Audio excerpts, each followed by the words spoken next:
아멘.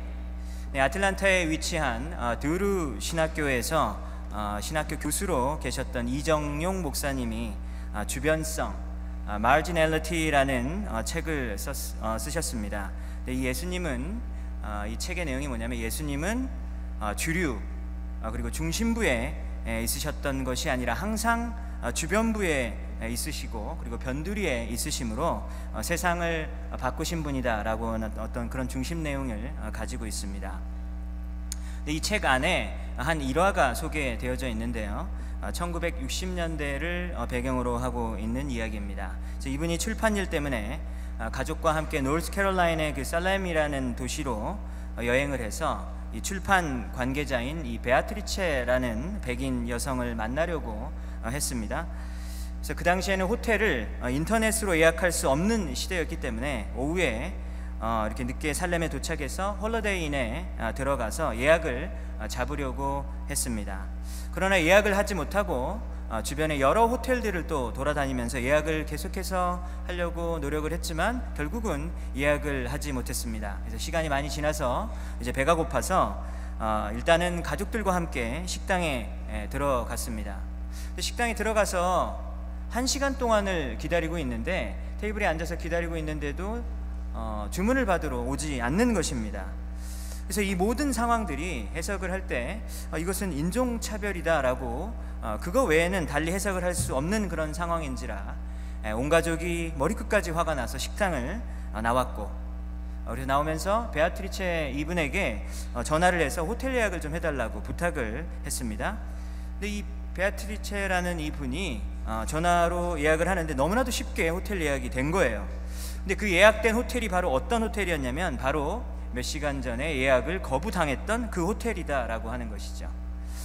만약에 여러분들께서 이런 일들을 혹시 당한 그런 당사자였다면 여러분들 어떤 기분이 드시겠습니까? 분노의 마음이 들고 그리고 억울한 마음이 들 수밖에 없겠죠. 그래서 말씀드린 대로 이런 상황이 인종차별이라고 볼 수도 있고, 아니면 베아트리체라는 분이 이 전화상으로 호텔 예약을 한 것을 상황을 고려해 볼 때 아마도 이민자가 영어를 쓸 때 이 코리안 액센트가 있잖아요. 그래서 어떤 이런 한국식 이런 영어 발음 때문에 혹시 차별을 당하진 않았는가라고 추측은 해볼 수 있을 것 같습니다. 여러분들 야고보서 지금 계속해서 설교를 듣고 계시는데요, 야고보서의 중심 내용이 무엇이죠? 행함으로 실천하는 믿음. 그래서 야고보서를 통해서 저와 여러분의 삶이 실제적으로 조금이라도 달라졌으면 좋겠습니다. 그래서 오늘 설교의 주제는 이 행함으로 실천하는 이 믿음의 주제 중에서 차별이라는 죄에 대해서 다루도록 하겠습니다. 1절을 보겠습니다. 내 형제들아, 영광의 주 곧 우리 주 예수 그리스도에 대한 믿음을 너희가 가졌으니 사람을 차별하여 대하지 말라라고 했죠. 야고보 사도는 만약 당신이 예수님을 믿는 믿음이 있다면 차별 대우하지 말아라 라고 명령을 하고 있습니다. 만약 우리에게 사람을 겉으로 보이는 여러 가지 모습과 조건으로 차별 대우를 하고 어떻게 판단하는 어떤 그런 모습이 있고 또 편애하는 모습이 있다면 그것은 다름 아닌 믿음의 문제다라고 오늘 성경 본문은 말하고 있죠. 그것은 신앙의 문제다라고 이야기하고 있습니다. 차별 대우를 하는 사람은 온전한 믿음을 가진 그리스도인이 아니다라고 오늘 본문이 말하고 있다라고 하는 것이죠. 그래서 우리는 왜 사람을 대할 때 차별을 하면 안 되는 것일까요? 첫 번째로 우리가 생각해 볼 것은 하나님 그분 자체가 차별한 분이 아니시기 때문입니다. 제가 지금부터 야고보서 이외의 성경의 여러 구절을 들면서 하나님께서 차별하지 않으시는 분이다라고 하는 것을 말씀을 드리려고 합니다. 로마서 2장 11절에 보면 하나님은 사람을 외모로 취하지 않는다라는 성경 구절이 있습니다. 근데 이 성경 구절의 문맥이 어떤 배경이냐면 유대인과 헬라인 사이에 차별이 없다라고 하는 그런 상황 가운데에서 하나님께서는 사람을 외모로 취하지 않는다라고 말하는 것입니다. 여러분들 구약 성경에 보면 주로 이스라엘 민족이 구원을 받는 이야기들이 대부분이죠. 물론 구약 성경에도 이방인들이 구원받는 이야기가 가끔씩은 등장을 합니다. 그러나 주로 구약 성경에는 이스라엘 민족이 구원을 받는 그런 이야기가 중심이 되어 있죠. 그러나 이제 신약 시대에는 어느 민족이든 상관없이 그리고 어느 나라 출신이든 상관없이 아무 제한 없이 하나님을 믿을 수 있는 어떤 그런 시대가 도래하게 된 것입니다. 하나님 안에서는 민족과 그리고 나라에 차별이 없다라고 하는 것이죠. 그리고 에베소서 6장 9절에 보면 또 똑같은 말씀이 나옵니다. 하나님은 사람을 외모로 취하는 일이 없다. 근데 이 에베소서의 말씀의 배경은 어떤 배경이냐면 주인과 그리고 노예가 있는 것이죠.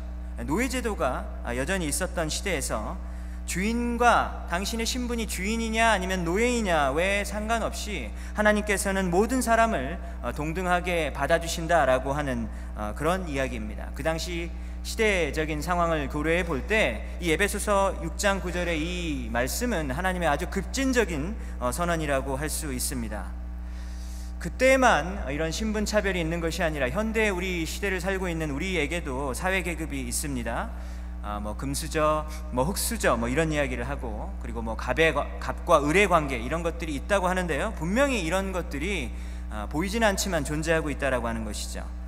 인간들이 만들어 놓은 그 어떤 사회적 계급도 하나님께 나아가는데, 그리고 하나님을 사랑하는 데 있어서는 전혀 중요한 문제가 아님을 성경은 계속해서 밝히고 있는 것입니다. 그리고 예수님은 어떤 분이십니까? 예수님이 가는 곳마다 기적을 일으키셨죠. 그래서 점점 인기가 많아지셨고, 그리고 예수님이 출연하는 그 곳마다 점점 더 사람들이 몰려들기 시작했습니다. 그런 예수님을 따라다니던 제자들은 마치 자신들이 이제는 정말 대단한 사람이 되었구나라고 하는 그런 우쭐한 생각 가운데 사로잡히기 시작했습니다. 그래서 마가복음 10장에 보면 어떤 사람들이 아기를 안고 예수님에게 오는데요, 이 예수님께서 이 자기 아기에게 이 안수 기도를 좀 해줬으면 좋겠다라는 마음가짐을 가지고 예수님에게 나와왔다라고 하는 것이죠. 근데 제자들이 그들을 보고 막 꾸짖어서 돌려서 보냈습니다. 그러니까 한마디로 이렇게 바쁜 상황 가운데 어디 어린 애들이 와가지고 예수님 사역하는데 방해를 하고 있느냐라고 하는 무시하는 마음들이 이렇게 제자들 안에 깔려 있었다라고 하는 것이죠. 이때 예수님이 이 모습을 보시고 화를 내셨어요. 근데 그냥 화를 내시는 정도가 아니라 아주 많이 화를 내셨습니다. 아주 분노하셨습니다 라고 마가복음 10장 14절에 보면 기록이 되어 있습니다. 어린아이들이 내게 오는 것을 용납하고 금하지 말라. 하나님 나라가 이런 자들의 것이니라 라고 말씀하셨습니다. 그러면서 제자들을 무섭게 꾸짖으셨다라고 하는 것이죠. 요즘은 어린이들이 어른들보다 권리가 더 많은 것 같이 또 느껴질 때가 있지만 당시 1세기에는 어린이들 인권이라는 것이 아예 존재하지 않았었던 시대라고 하는 것이죠.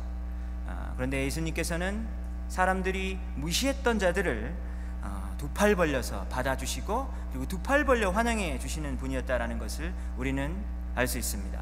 마지막으로 제가 구약 성경의 마지막 한 가지 예를 들어드리겠습니다. 여러분들 어제 큐티 성경 본문에 나온 이야기인데요, 민수기 27장 이야기였습니다.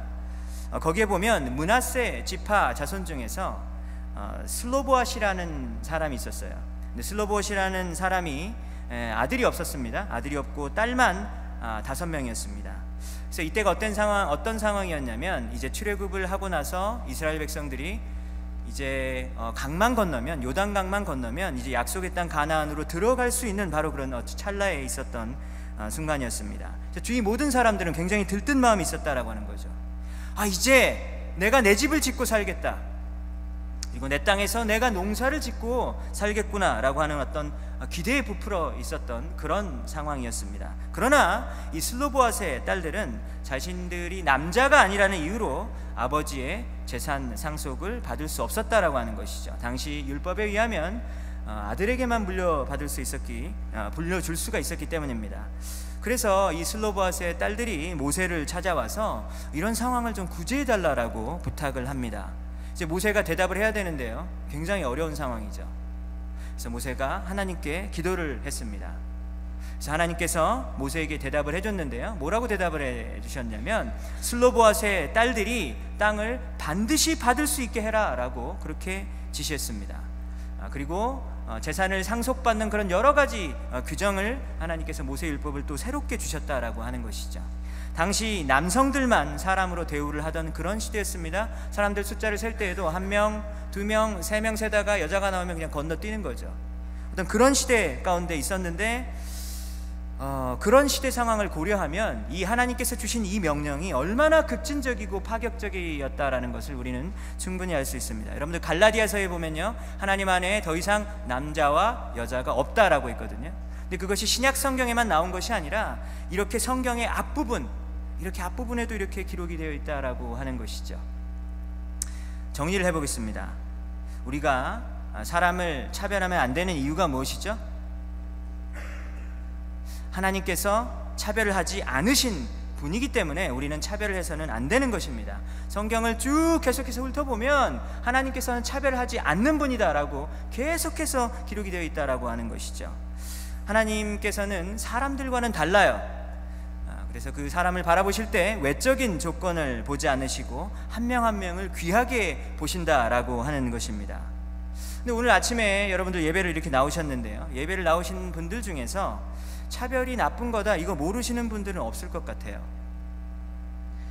또 제 생각에는요, 여러분들 대부분은 각자 자신에 대해서 생각할 때 저는 차별 안 하는 사람입니다 라고 확신하실 것 같아요. 근데 사도 야고보는 뭐라고 얘기하냐면요, 오늘 2절을 보니까 회당에서 일어나는 차별의 그런 사건이 있었다. 그래서 여기 2절을 처음에 보면 만일이라고 얘기했거든요. 그래서 그런 가정을 했기 때문에 이것이 실제로 일어난 일이 아니다라고 볼 수 있습니다. 가상의 상황을 이야기한 거라고 볼 수 있죠. 그러나 이 가상의 상황을 이야기할지라도 당시에 충분히 일어났을 법한 일들을 그 예를 들었다라고 하는 것이죠. 그래서 여기서 회당이라는 말이 어떤 말이냐면 유대인들이, 유대교를 믿는 사람들이 믿었었던 그 사람들이 만나는 장소, 그 시나고그를 말하는 것이라고 볼 수도 있고요. 그리고 그 당시에는 그 집에서 그리스도인들이 모였었거든요. 그래서 하우스 철치였었는데요, 그 예수님을 믿는 사람들의 모임을 의미하는 것이 바로 회당이다라고 할 수도 있습니다. 그러니까 1세기의 교인들이 정기적으로 만나서 예배를 드리는 어떤 그 현장에서 일어난 일인데요, 어떤 사람이 금반지를 끼고 그리고 아름다운 옷을 입고 들어왔습니다. 그리고 또 동시에 그 옆에서 아주 남루한 옷을 입고 오는 사람이 또 이 회당 가운데 있었다라고 하는 것이죠. 그래서 이 남루한이라는 이 단어는, 이 원어를 봤을 때 더럽고 아주 냄새가 나는 어떤 그런 뜻이거든요. 교회를 나오는데 세탁이 안 된 아주 냄새나는 옷, 더러운 옷을 입고 어떤 사람이 나타났다라고 하는 거예요. 그러니까 아마도 노숙자이거나 아니면 거지였을 가능성이 큽니다. 3절에 보니까 이 금반지를 끼고 좋은 옷을 입은 사람, 즉 부자를 의미합니다. 이들에게는 좋은 자리로 안내를 합니다. 그리고 더러운 옷을 입고 가난해 보이는 사람은 아예 안내를 안 해주는 거예요. 거기 서 있든지 아니면 여기 내 발 앞에서 여기 앉아라 라고 이렇게 아주 냉대를 했습니다. 이것이 바로 교회 안에서 벌어진 일이다라고 하는 거죠. 세상에서 벌어진 일이 아니에요. 교회 안에서 벌어지는 일이었다라고 하는 겁니다. 교회 안에서 차별이 있다라고 하는 것이죠. 믿음이 있다고 하는 사람들이 악한 생각으로 사람을 바라볼 때 판단을 한다라고 4절에서 야고보가 지적하고 있는 것입니다. 교회마저도 부자들을 우대하고 돈이 없고 힘이 약한 사람들을 냉대하고 무시했다라고 하는 것이죠. 6절에서 야고보는 너희들은 가난한 자들을 무시하는데 부자들이 너희에게 한 일을 기억 못하느냐라고 물어봅니다. 부자들이 너희를 억압하고 그리고 법정으로 끌고 가지 않았느냐라고 따집니다. 당시 1세기 그리스도인들 중 많은 사람들은 가난했습니다. 그래서 어떤 일이 있었냐면요, 소장농으로 일했어요. 그래서 부자 지주들에게 빚을 짓게 되는데요, 빚을 진 다음에 이자를 못 갚아서 이제 재판정으로 막 끌려오는 일들이 있었다라고 하는 것이죠. 그래서 감옥에 가는 그런 가난한 사람들이 많았었습니다. 그리고 이제 돈이 너무 없어서 돈을 빌려야 되는데 이자가 너무 높은 거예요. 터무니없는 이자인 것을 알고 있음에도 불구하고 당장 먹고 살아야 되니까 이 돈을 빌리는 가난한 사람들이 있었다라고 하는 겁니다. 그래서 그들이 고액이자를 갚지 못하는 일들이 벌어졌다라고 하는 것이죠. 그래서 야고보는 너희들 부자들에게 그렇게 당하고서도 왜 부자에게 그렇게 아부하고 잘 보이려고 애쓰냐라고 질책을 하고 있다라고 하는 겁니다. 7절에 보면 경제적으로 착취를 당했을 뿐만 아니라 그 아름다운 이름을 비방하지 아니하였느냐라고 하는 말이 있죠. 그래서 즉 이 아름다운 이름이 뭐냐면 주님의 이름이거든요. 예수님의 이름이에요. 이 하나님의 이름을 욕하는 자들이 있었다라고 하는 거예요. 하나님의 이름을 욕하는 자들 중에서 부자들이 많았다라고 하는 것이죠. 돈이 많다는 것 때문에 교만해져서 자신감이 넘치는 자들이 하나님의 이름마저 모독하는 일들이 있었다라고 하는 것입니다. 그런 경제적인 피해를 당하고 그리고 종교적인 핍박을 당하면서도 왜 정신을 차리지 못하고 너희들을 괴롭히는 부자들을 더 우대하고 가난한 자들을 무시하고 천대하는 그런 일을 하느냐라고 강하게 책망을 했습니다. 여러분, 여기까지 내용을 보니까 이게 무슨 성경인지 아니면 무슨 좌파 책인지 모르시겠죠. 이 하나님이 부자들을 역차별하는 게 아니야? 라는 생각이 들 정도로 좀 치우친 것 같은 어떤 그런 느낌이 드실 수 있습니다. 그렇지만 그렇게 결론을 내리면 성경에 대해서 잘못 결론을 내리시는 것이죠. 하나님을 신실하게 믿는 성경의 인물들 중에서 사실 부자들도 분명히 존재했었거든요. 근데 소수입니다. 소수이긴 하지만 부자들 중에서도 하나님을 신실하게 따르는 사람들이 있었다라고 하는 것이죠. 하나님이 단지 부자라는 이유만으로 그들을 거절하는 일은 없습니다. 이 이야기를 이렇게 성경 말씀에서 들으면서 마음이 저는 굉장히 무거워졌습니다.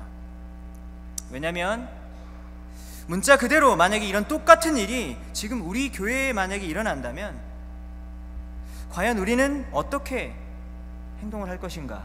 저는 자신이 없어요.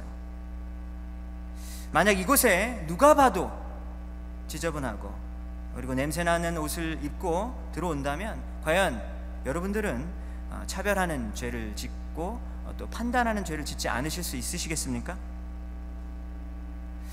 우리 교회는 어떤 사람이 와도 예수님의 이름으로 환영받을 수 있는 어떤 그러한 곳입니까? 그러한 모임입니까? 이 본문에 나온 것처럼 경제적으로 어려운 사람도 환영해 줄 수 있는 어떤 그런 교회입니까? 돈이 없는 것 때문에 교회를 다니는데 부끄럽지 않고 돈이 없는 것 때문에 위화감을 느끼지 않도록 세심한 배려를 하고 있는 교회냐라고 하는 것입니다. 그럼 또 우리 피츠버그는 어떤 도시입니까? 유학생들이 굉장히 많은 도시죠. 그래서 오늘도 우리 교회를 또 방문해 주시고 새로 오신 분들이 많은데 이런 일이 사실 거의 매주마다 일어나고 있거든요. 그래서 우리 마음 가운데 여기에 오랫동안 머물지 않아도 우리가 좀 진심으로 환영을 해야 되는데 그게 참 힘들다라고 하는 거죠. 그렇지 않습니까? 왜냐하면 조금 우리가 정을 주고 이렇게 좀 친해질만 하면 또 자꾸 떠난단 말이죠. 그래서 자꾸 이렇게 떠나보내면서 내 마음이 너무 아프고 내 마음이 너무 속상해요. 그래서 우리 마음 가운데 의식적으로 아니면 무의식적으로 어떤 생각이 드냐면 오래 있을 사람만 잘해줘야겠다 라고 하는 그런 마음들이 솔직히 있잖아요. 근데 여러분, 이 생각을 깨지 않으면 우리 공동체는 복음 공동체가 아니에요. 이건 너무나도 중요한 얘기인데요. 이런 생각을 깨지 않으면 우리 교회는 복음 공동체가 아니다라고 하는 것입니다. 복음을 전하기 위해서라면 불편함을 감수하고 그리고 내 것을 내어 놓는 희생의 자세가 있어야 하고 그 어떤 사람이 오든지 예수 그리스도의 복음을 알게 하기 위해서는 우리가 그 희생을 좀 시간 지났다고 지쳤다라고 할 그런 것이 아니다라고 하는 것이죠. 이건 타협할 수 없는 거거든요. 차별이 나쁜 것을 모르는 사람은 없을 것 같습니다. 우리가 비록 알아요. 차별 나쁜 거 다 압니다. 알지만 우리는 우리 삶 가운데서 다른 사람을 외적인 조건으로 보고 차별을 하면서 살아간다라고 하는 것이죠. 차별을 받으면 엄청 분노합니다. 억울합니다. 근데 차별 받으면 되게 화가 나지만 또 우리는 차별을 하고 있어요. 그런 사람들이 바로 우리다라고 하는 것이죠. 우리 안에 그런 참으로 무기력한 죄성이 있다라고 하는 것입니다. 여러분, 남아프리카 공화국, 남아공이죠. 남아프리카 공화국이 이 아파르테이트라는 분리 정책을 오랫동안 써왔었습니다. 그래서 남아공에 가 보시면 마을들이 완전히 다 분리가 돼 있어요, 정말로. 그래서 이 동네는 진짜 백인 동네예요. 그래서 한참 거리가 떨어져 있고, 그리고 이 동네는 흑인 동네예요. 그러고 나서 또 거리가 떨어져 있어 또 이 동네는 유색 인종만 사는 동네입니다. 그래서 서로 못 들어가요. 정말 못 들어갑니다. 그래서 만약에 백인 동네에 만약에 유색인종이 만약에 들어가려고 하면 그 이유가 있죠. 원래 들어가면 막거든요. 막아요. 막 담도 되게 높고 그렇습니다. 왜 들어오냐라고 막 검문을 한다라고 하는 거죠. 그래서 유일하게 들어갈 수 있는 경우는 제 여기 청소하러 왔습니다. 여기가 제가 가드닝 하러 왔습니다. 뭐 이런 경우 빼고는 사실 백인 동네로 들어갈 일이 없는 거예요. 그래서 백인들은 흑인과 유색인종들을 무자비하게 대했고 그리고 함부로 죽였습니다. 근데 1994년에 넬슨 만델라가 대통령이 되면서 인종차별이 폐지가 되었죠. 근데 넬슨 만델라가 전 세계적으로 수많은 사람들에게 존경과 사랑을 받는 이유가 있죠. 왜냐하면 정권을 잡았음에도 불구하고 백인들에게 충분히 그럴 법한데 복수를 하지 않았어요. 그렇기 때문에 사람들에게 존경을 받는 것입니다. 그러나 만델라가 죽고 그리고 그의 영향력이 점점점 약해지면서 지금 남아공은 백인들이 역차별을 받고 그리고 공격을 당하고 있는 상황 가운데 처해 있습니다. 백인이면 취업이 안 됩니다. 그리고 백인이면 공무원이 될 수가 없어요. 그래서 공무원은 다 흑인이에요. 다 흑인. 그래서 얼마 전에 선교사님에게 제가 소식을 들었는데요.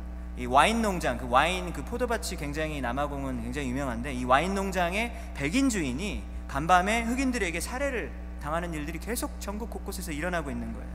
그래서 지금 남아공 백인들은 영국이나 아니면 호주나 아니면 미국으로 막 이민을 가려고 막 줄을 서 있어요. 막 난민처럼 줄을 서 있는 거예요. 그래서 남아공의 경제가 점점 안 좋아지고 있다라는 소식을 전해주셨습니다. 여러분, 노예로 굉장히 오랜 세월 동안 차별을 받고 그 피눈물을 흘리면서 그 억울한 시절을 살았던 사람들이잖아요. 그것이 얼마나 큰 고통인지 알고 있단 말이에요. 그러면은 차별을 안 해야 되잖아요. 그런데 막상 자기가 높은 자리에 올라가면 이제는 똑같이 무자비한 차별을 하는 것이 바로 죄인들의 모습이다라고 하는 겁니다. 근데 여러분들, 그 모습이 그 남아공 백인들에게만 있습니까? 우리도 똑같아요. 우리 대한민국 사람들도 똑같습니다. 우리 동남아에서 정말 힘든 곳에서 공장에서 근무하면서 막 손가락이 잘리고 막 이런 데도 막 손가락 잘렸다고 그냥 쫓아보내고 보상 안 해주고 이런 일들을 한국에서 똑같이 저지르고 있다라고 하는 것이죠. 여러분, 아직도 혹시 여러분들 마음 가운데서 저는 차별 안 하는 사람인데요 라고 혹시 부인하시는 분이 계십니까? 여러분, 정말 그렇습니까? 그렇지 않아요. 우리 모두 다 이 차별에 있어서는 우리가 피할 수 없어요. 우리는 차별하는 죄를 짓고 있는 사람입니다.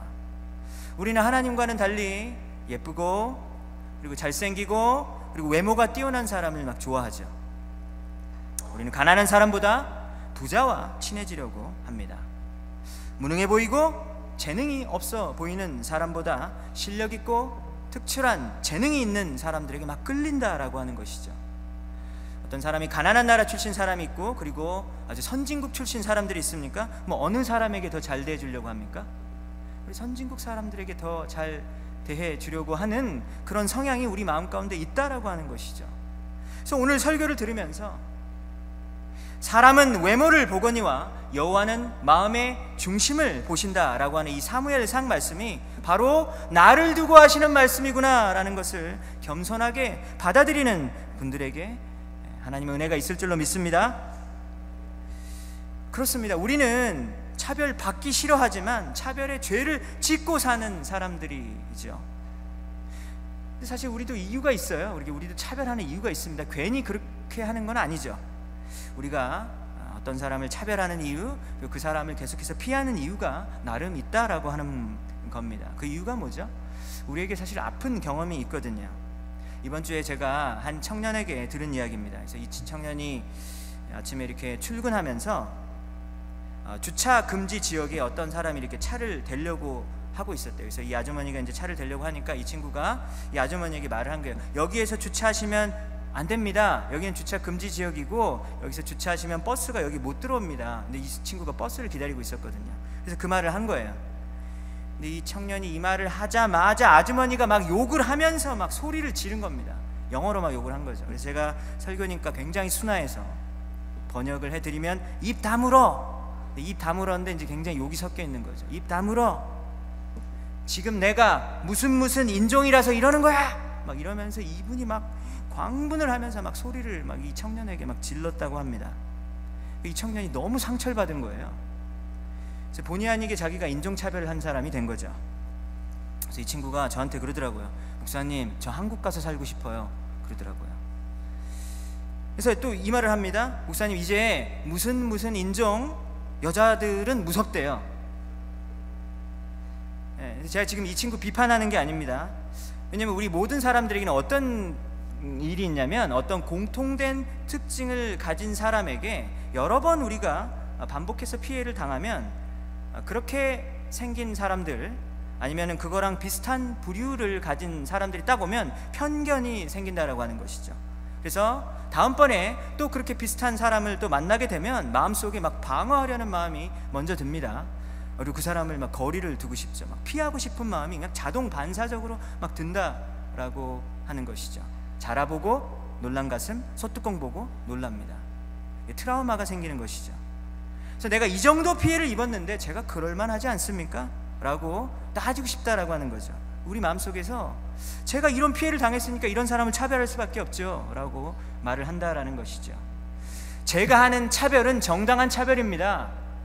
제가 하는 차별은 그럴 만한 충분한 이유가 있고, 그리고 합당한 근거를 가지고 있습니다 라고 스스로를 정당화한다라고 하는 것이죠.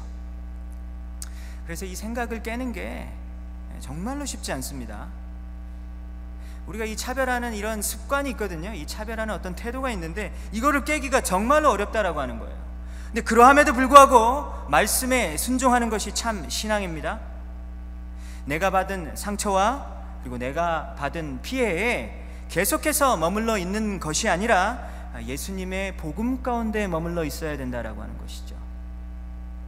내가 당한 피해와 그리고 내가 받은 상처보다 더 큰 것이 예수 그리스도의 복음이다 라고 하는 것을 믿는 사람이 그리스도인입니다. 예수님의 사랑은 내가 지금 미워하는 사람도 품을 수 있고, 그리고 그 사람마저 사랑할 수 있도록 하게 하는 것이 바로 예수 그리스도의 복음이다 라는 것을 진심으로 믿는 사람들이 그리스도인 아니겠습니까? 여러분들, 이 놀라운 변화가 우리의 마음속에 있기를 주님의 이름으로 축원합니다. 그렇다면 우리는 이제 어떻게 우리 안에 이 힘든 이 마음, 이 차별의 이 모습을 우리가 고칠 수 있을까요? 어떻게 고칠 수 있을까요? 우리가 차별하는 사람들을 보면서 우리가 그 사람들이 딱 처음에 이제 눈에 들어오는 게 뭐냐면, 그 사람의 외적인 것들이 자꾸 눈에 들어오잖아요. 그 사람의 어떤 겉에 있는 어떤 그런 조건들이 자꾸 먼저 들어오게 된다라고 하는 겁니다. 그래서 그 사람을 볼 때 그 존재 자체에 주목하는 것이 아니라, 그리고 그 사람 안에 있는 하나님의 형상을 보는 것이 아니라 자꾸만 그 밖에 있는 조건들을 본다라고 하는 것이죠. 왜 그렇죠? 그리고 왜 자꾸 이렇게 사람들을 이렇게 바라보죠? 하나님을 향한 신앙이 식었기 때문입니다. 우리가 하나님과 점점 가까워지면 어떤 일이 벌어지죠? 우리가 하나님과 점점점 가까워지고 친밀해지면 어떤 일이 벌어지죠? 우리의 눈이 하나님의 눈으로 사실 바뀌거든요. 하나님이 바라보는 관점으로 우리도 바라볼 수 있다라고 하는 것이죠. 여러분, 구약성경에 보면 사울이 다윗을 굉장히 미워했었습니다. 다윗은 순수한 마음으로 사울 왕에게 충성을 다했다라고 하는 것이죠. 진심을 다해 사울 왕을 끝까지 섬겼습니다. 그런데 사울은요, 다윗의 마음을 보지 못했어요. 다윗을 보지 못하고 뭘 보냐면, 다윗이 자기를 무능하게 이렇게 보이게 만드는 그런 다윗의 엄청난 재능, 그것만 바라보는 것이죠. 그리고 다윗이 말을 해도 다윗의 말이 안 들립니다. 그래서 뭐가 들리죠? 사람들이 다윗에 대해서 칭찬하는 말만 들리는 것이죠. 왜 이런 일이 벌어졌습니까? 사울 왕의 마음 가운데 하나님을 사랑하는 그 진심이 점점점 쇠약해졌기 때문입니다. 하나님이 우리의 마음에 가득 차 있으면요, 하나님이 우리의 마음 가운데 가득 차 있으면 사실 다른 거는 너무너무 시시하게 보이거든요. 여러분, 지금 제가 드린 말씀이 무슨 말씀인지 아시죠? 우리 안에 성령 충만하고, 그리고 하나님이 우리의 마음을 정말 가득가득 채우고 어떤 그러한 때에는 세상적인 것들이 크게 보이지 않아요. 아주 시시하게 보인다는 거죠. 돈, 그까짓 거 돈, 이렇게 보이거든요. 지금 제가 돈의 위력을 무시하는 것이 아니라, 돈이 나에게 참된 기쁨과 만족을 주는 것이 아니다라는 것을 철저하게 동의한다라는 거예요.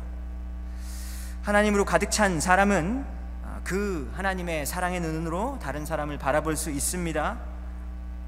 어떤 사람이 하나님을 사랑하는 모습이 보이거든요. 근데 그 모습이 너무 아름답게 보이는 거예요. 근데 반면에 어떤 사람은 외모가 너무 예쁘고 너무 막 잘생기고 막 그렇습니다. 그래서 너무 아름다워 보이거든요.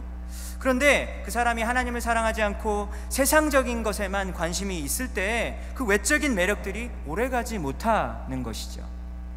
만약에 우리 마음 가운데 하나님의 마음으로 가득 차 있으면 그런 것들이 분별이 된다라고 하는 겁니다.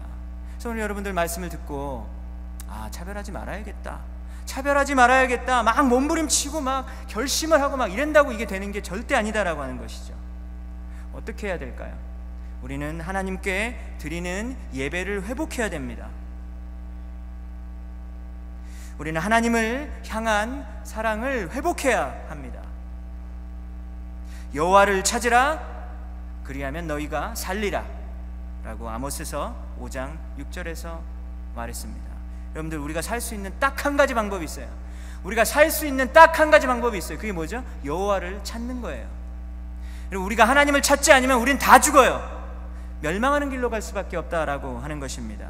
이 영적인 생명을 회복할 수 있는 유일한 방법은 바로 여호와 하나님을 찾는 것입니다. 우리의 의지력과 결단으로는 그 조그만 작은 죄 하나도 절대로 이길 수가 없어요. 그렇기 때문에 우리는 하나님의 얼굴을 구해야 하는 것입니다. 그럼 또 우리가 두 번째로 우리가 실천해 볼 수 있는 것은요, 우리가 용서해야 되겠는데요. 우리 마태복음 18장 35절에 보면 이런 말씀이 있습니다. 너희가 각각 마음으로부터 형제를 용서하지 아니하면 나의 하늘 아버지께서도 너희에게 이와 같이 하시리라 라고 했습니다. 여러분, 차별은 항상 용서와 이렇게 연관이 돼 있어요. 차별의 반대말이 뭐죠? 차별의 반대말은 포용이죠. 차별의 반대말은 어떤 사람도 이렇게 보듬어 줄 수 있고, 그리고 내 삶 가운데 들어올 수 있게 해주는 어떤 포용이고 환영입니다. 그렇기 때문에 우리가 어떤 사람을 용서하지 않으면 절대로 포용할 수 없다라고 하는 것이죠. 여러분, 내가 독한 마음을 지금 품고 있는 사람들 있습니다. 내가 입을 열 때마다 가시돋친 말들이 나오는 사람들이 있다라고 하는 거죠. 그들의 실수와 약점들을 계속해서 우리 마음 가운데 품고 있을 때 그 사람을 사랑하는 것은 불가능하죠. 그래서 우리는 예수님의 십자가의 용서의 능력을 다시 한번 붙들어야 하는 것입니다. 우리가 그렇게 하지 못할 때 우리가 미워하는 사람들의 숫자가 시간이 가면 갈수록 점점점 숫자가 늘어나는 것이죠. 미워하는 사람들의 숫자, 그 리스트가 점점점 시간이 가면 갈수록 늘어난다라고 하는 거예요. 나의 잘못은 보지 못하면서 남의 잘못을 아주 섬세하게 잘 캐는 그런 사람으로 전락할 수밖에 없다라고 하는 것을 우리는 깨달아야 하겠습니다. 오늘 말씀의 결론을 맺겠습니다. 오늘 말씀을 듣고 우리 돌아오는 한 주간 동안 내가 불편해하고 그리고 싫어했었던 그런 사람들에게 한 걸음 다가가셨으면 좋겠습니다. 그리고 그분들의 이름을 부르시면서 그분들을 위해서 축복 기도를 해주시는 한 주가 되시길 바랍니다. 여러분, 한번 해보실 수 있으시겠어요? 네, 고개를 절레절레 흔드시는 분도 있으신데요. 네, 쉬운 일은 아니에요. 그 사람의 이름을 부르면서 축복 기도 해주는 거, 이거 정말 쉽지 않거든요. 근데 이건 예수님이 원하시는 명령입니다. 예수님이 우리에게 다가오셨을 때 우리가 착하고 의롭고 매력 있어서 예수님이 다가온 게 아니에요. 우리가 아직 죄인 되었을 때 우리를 사랑해 주셨습니다. 우리가 복음을 안다고 하는데, 이 복음을 안다고 하는 내가 마음속에서는 아주 높은 그런 마음의 벽을 쳐놓고서 특정 부류의 사람들이랑은 아예 관계도 하지 않으려고 하는 어떤 그런 모습이 우리 안에 있다라고 하는 것이죠.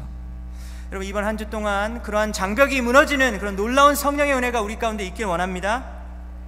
우리 교회에 어떤 사람이 만약에 들어오지 못한다면요, 그 무슨 이유든지 우리 교회에 이 사람 안 왔으면 좋겠다, 우리 교회 안에 만약에 이 사람이 들어오지 않았으면 좋겠다라고 하는 마음이 있다면요, 우리가 그 사람만 배척하는 게 아니에요.